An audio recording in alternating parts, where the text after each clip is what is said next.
Hey everyone, it's Farmer Maggie, and I can't wait to tell you today what it was that we were up to last weekend.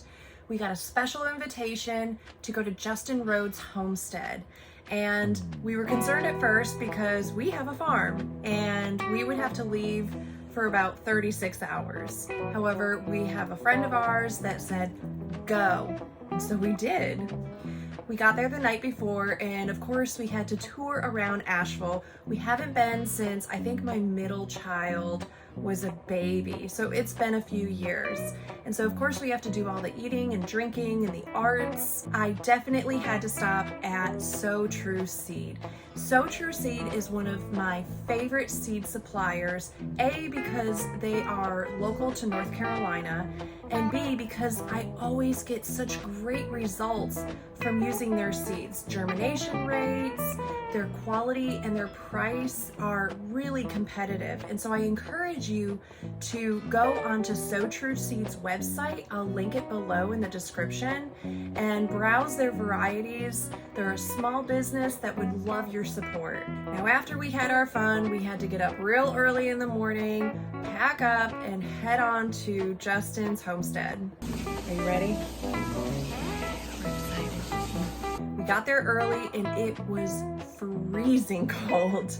I think the air temperature said it was like 20 something degrees, which we bundled up for, but then that real field temperature was in the teens. And so we were there at 7 a.m. ready for chores. We all met, and no better way to warm up than to start chasing some chickens and feeding the animals. And you know what I say next? And this is a good example, look what's happening. Okay. If I caught every chicken that got out, always, you would never have another YouTube video. Or they would all be called Chickens Escaping. That was my very first video. Who's seen the very first video on YouTube we put up? Whoa, OG fan, okay. We got to watch him milk the cows, and we got some one-on-one questions asked. We did a lot of wood chips. And then I had Joel here for a consultant, Joel Salatin, and he's like, it's too dry. You got to let it get a little sloppy. So you got to keep it a little sloppy so it'll break down. So you got to find that nice middle ground, not too nasty that you have a crazy smell, but just enough that if you have too much wood chips, there's not going to be enough manure to break it down into compost.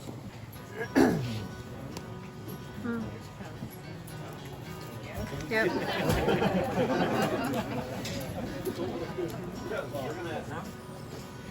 You know how when you get really hungry?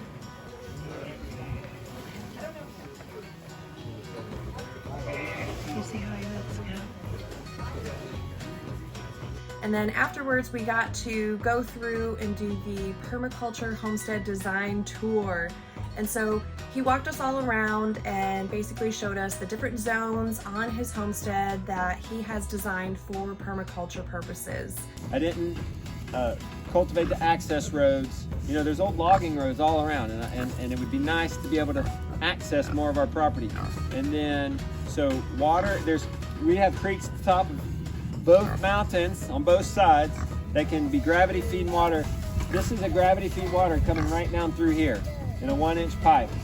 There's a catchment up at the top of the mountain, and it's bringing it down. We have a hookup right there. The water's going to come through this little side hose, and it's going to keep the Everflow pig water full.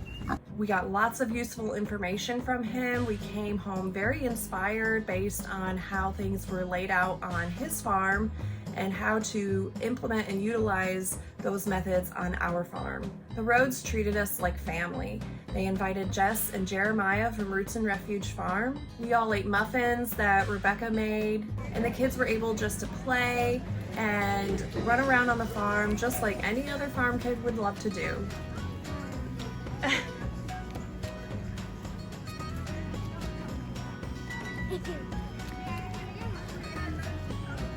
Root Down Farm came for lunch and cooked us grass-fed burgers, and they were delicious. Possibly the best burger I have ever had. The boys even got into some trouble trying to lift some enormous log. Needless to say, it was a bit bigger than they anticipated. Overall, the day was wonderful. It was a cold start, but it warmed up real quickly by the time the sun reached over the mountains.